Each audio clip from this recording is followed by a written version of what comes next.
Olá, que a paz seja convosco. Bem, hoje leremos mais 4 capítulos da carta aos Romanos.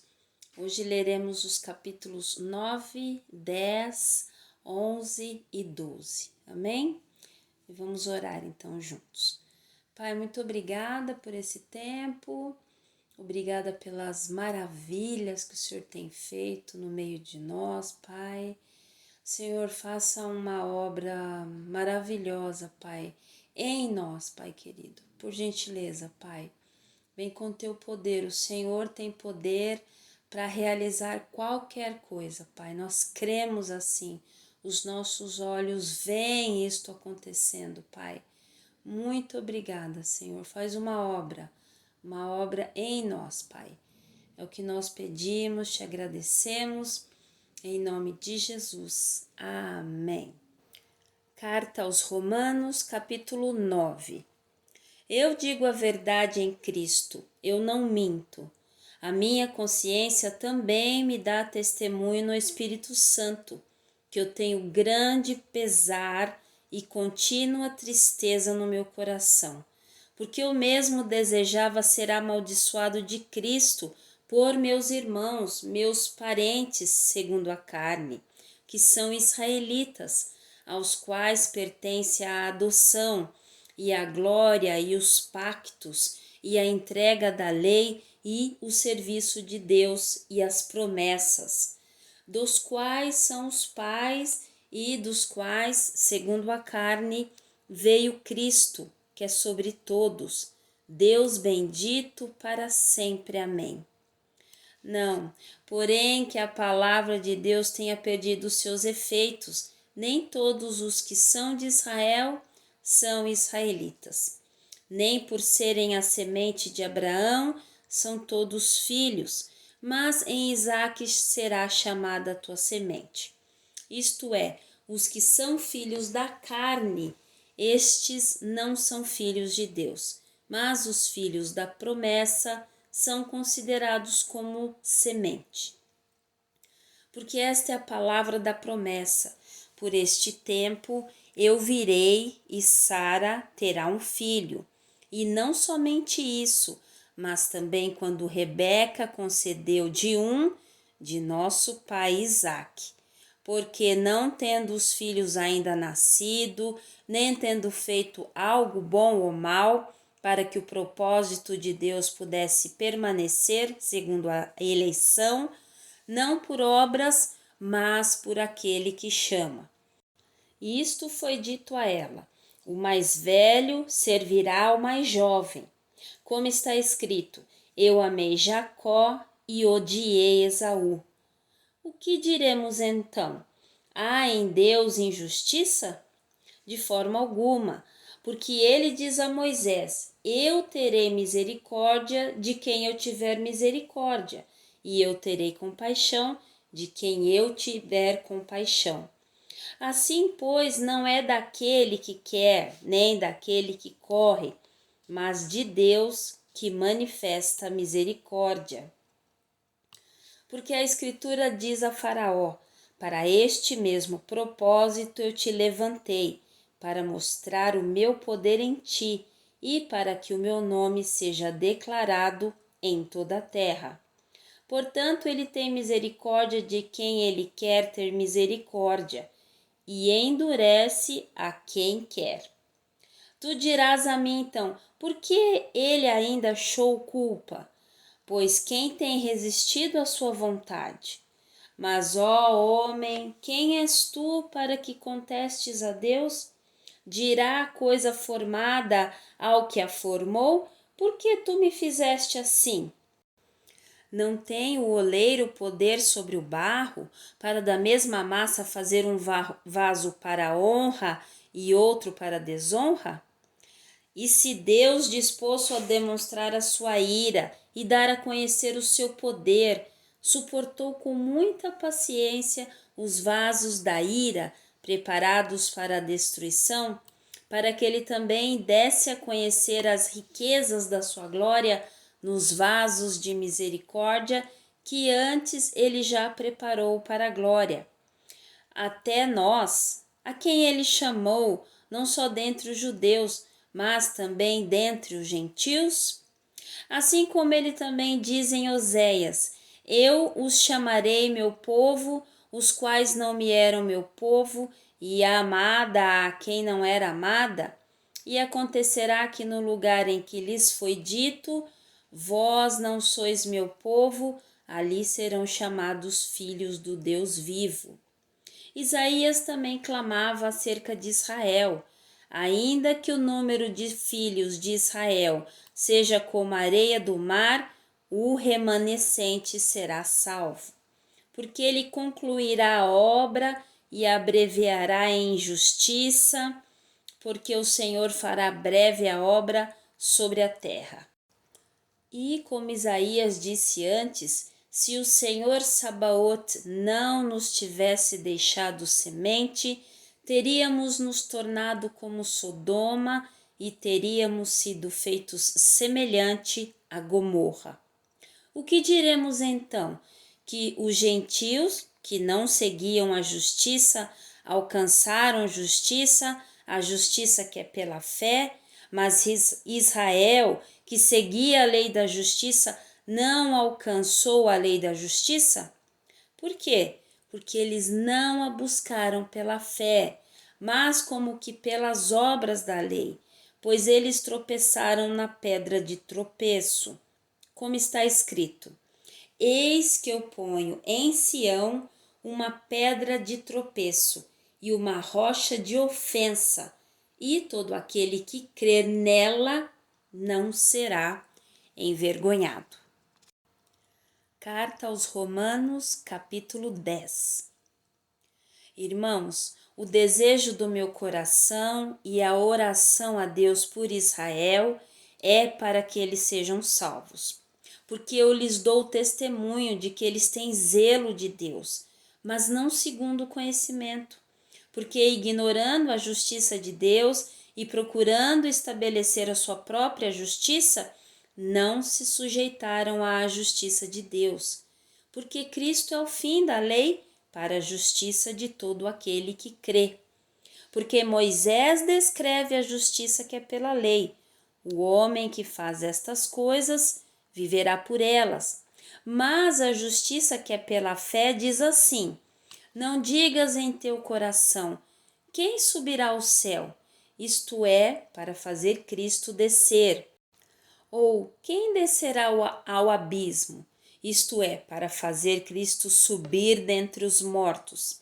Mas o que diz? A palavra está junto de ti, na tua boca e no teu coração.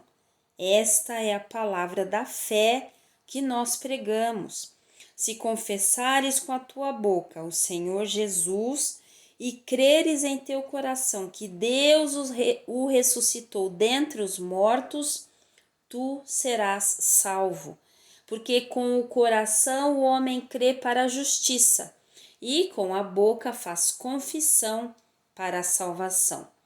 Porque toda a Escritura diz: todo aquele que nele crê não será envergonhado. Porque não há diferença entre judeu e grego, pois o mesmo Senhor de todos é rico para com todos os que o invocam.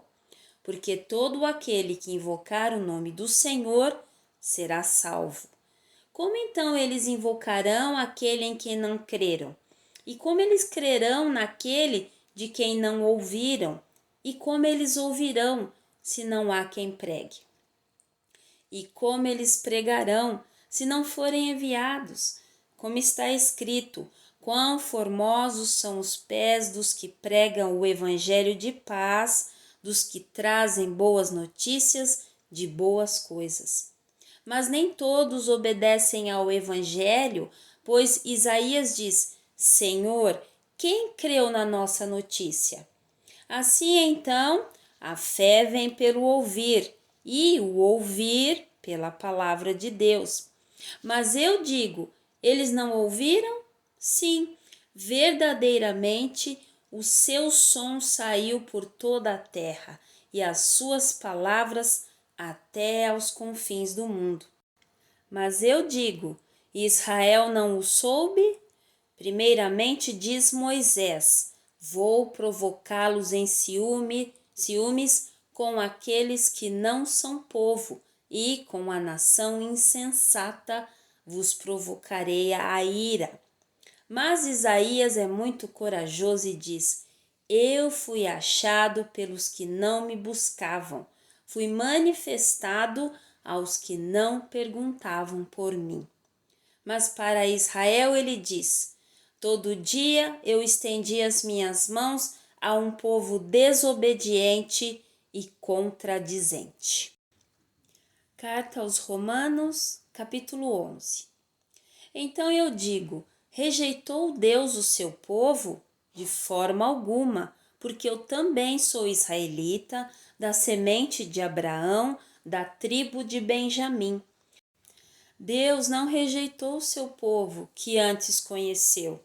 Ou não sabeis o que a Escritura diz de Elias, como ele intercede a Deus contra Israel, dizendo: Senhor, eles mataram os teus profetas e derrubaram os teus altares, e eu fiquei sozinho, e eles buscam a minha vida.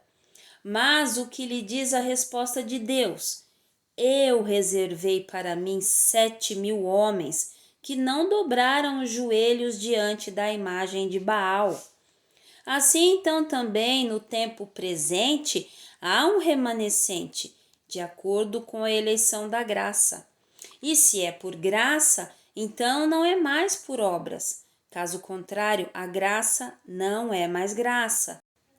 Mas se for por obras, então não é mais por graça. Do contrário, a obra não é mais obra. O que então? Israel não conseguiu o que buscava, mas os eleitos conseguiram e os demais ficaram cegos. De acordo com o que está escrito, Deus lhes deu um espírito de sonolência, olhos para não verem e ouvidos para não ouvirem, até este dia. E Davi diz que a sua mesa se torna em laço e em armadilha e em pedra de tropeço e em recompensa para eles. Sejam escurecidos os seus olhos, para que eles não vejam e para que encurvem continuamente as costas. Então eu digo: eles tropeçaram para que caíssem? De forma alguma, mas antes, pela sua queda, a salvação veio aos gentios para provocar-lhes ciúmes. Ora, se a sua queda é a riqueza do mundo e a sua diminuição a riqueza dos gentios, quanto mais a sua plenitude? Porque eu falo a vós, gentios, enquanto sou apóstolo dos gentios, eu magnifico o meu serviço, para ver se de alguma maneira eu posso provocar ciúmes aos que são da minha carne e salvar alguns deles. Porque se a sua rejeição é a reconciliação do mundo, qual será a sua aceitação, senão a vida dentre os mortos? E se os primeiros frutos são santos, a massa também é santa. E se a raiz for santa, assim serão os ramos. E se alguns dos ramos foram quebrados, e tu, sendo uma oliveira silvestre, foste enxertado entre eles e feito participante da raiz e da seiva da oliveira, não te glories contra os ramos, mas se te gloriares, não és tu que sustentas a raiz, mas a raiz a ti.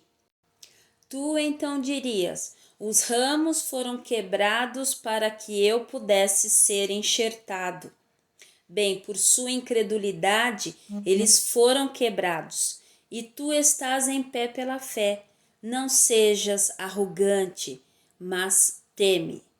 Porque se Deus não poupou os ramos naturais, cuida para que ele não poupe a ti também. Vê, pois, a bondade e a severidade de Deus. Para com os que caíram, severidade, mas para contigo, a bondade, se permaneceres na sua bondade. Do contrário, tu também serás cortado. E eles também, se não permanecerem na incredulidade, serão enxertados, pois Deus é capaz de enxertá-los novamente. Porque se tu foste cortado da oliveira, que é silvestre por natureza, e contra a natureza foste enxertado na oliveira boa, quanto mais esses que são ramos naturais serão enxertados na sua própria oliveira. Porque eu não quero, irmãos, que ignoreis este mistério, para que não sejais sábios em seus próprios conceitos, que a cegueira aconteceu em parte a Israel, até que tenha entrado a plenitude dos gentios. E assim todo Israel será salvo, como está escrito: virá de Sião o libertador, e desviará de Jacó as impiedades. E este será o meu pacto com eles, quando eu tirar os seus pecados. Quanto ao Evangelho, eles são inimigos por causa de vós, mas quanto à eleição, eles são amados por causa dos pais. Porque os dons e o chamado de Deus são sem arrependimento. Porque assim como vós também em tempos passados não crieis em Deus, mas agora alcançastes misericórdia pela desobediência deles, assim também estes agora não creram, para que através da sua misericórdia eles também pudessem alcançar misericórdia. Porque Deus encerrou a todos na incredulidade, para que ele pudesse ter misericórdia sobre todos. Ó profundidade das riquezas, da sabedoria e do conhecimento de Deus! Quão insondáveis são os seus juízos e quão inescrutáveis os seus caminhos! Pois quem conheceu a mente do Senhor?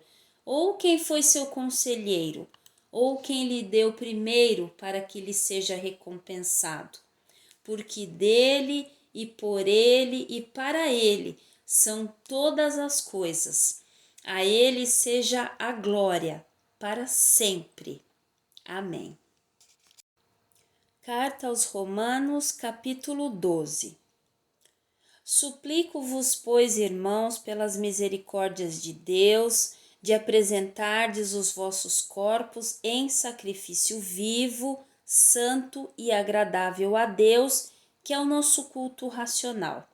E não sede conformados com este mundo, mas sede transformados pela renovação da vossa mente, para que experimenteis qual é a boa, agradável e perfeita vontade de Deus. Pois eu digo, pela graça que me é dada, para todo mundo que está dentre vós, não pense de si mesmo muito mais do que deveria pensar, senão que pense com sobriedade, assim como Deus tem dado a cada um uma medida de fé. Porque assim como temos muitos membros em um corpo e nem todos os membros têm a mesma função, assim nós, que somos muitos, somos um só corpo em Cristo e cada um membros uns dos outros. Então, tendo diferentes dons, segundo a graça que nos foi dada, se for profecia, profetizemos segundo a medida da fé. Se é ministério, seja em ministrar. Se é ensinar, haja dedicação no ensinar. Ou o que exorta, na exortação. E o que reparte, faça-o com simplicidade. O que governa, com diligência. O que demonstra misericórdia, com alegria. O amor seja sem dissimulação. Aborrecei o que é mal e apegai-vos ao que é bom. Sede amigavelmente afeiçoados uns aos outros com amor fraternal, preferindo-vos em honra uns aos outros. Não sejais negligentes nas atividades, ferventes no espírito, servindo ao Senhor. Regozijai-vos na esperança, sede pacientes na tribulação, perseverai na oração. Compartindo as necessidades dos santos, sede dados à hospitalidade. Abençoai aos que vos perseguem, abençoai e não amaldiçoeis. Regozijai-vos com os que se regozijam e chorai com os que choram. Tende o mesmo pensamento uns para com os outros. Não tencione coisas altas, mas condescendem a homens de baixa renda. Não sejais sábios em seus próprios conceitos. Não retribuas a nenhum homem mal por mal. Procurai as coisas honestas à vista de todos os homens. Se for possível, no que depender de vós, vivei em paz com todos os homens. Amados, não vos vingueis a vós mesmos, mas dai lugar à ira, porque está escrito: a vingança é minha, eu recompensarei, diz o Senhor. Portanto, se teu inimigo tiver fome, alimenta-o, se ele tiver sede, dá-lhe de beber, porque fazendo isto, amontoarás brasas de fogo sobre a sua cabeça. Não sejas vencido pelo mal, mas vence o mal com o bem. Amém? Deus abençoe grandemente a sua vida. Terminamos aí mais 4 capítulos da Carta aos Romanos. Deus abençoe. Nos vemos no próximo vídeo. Até mais.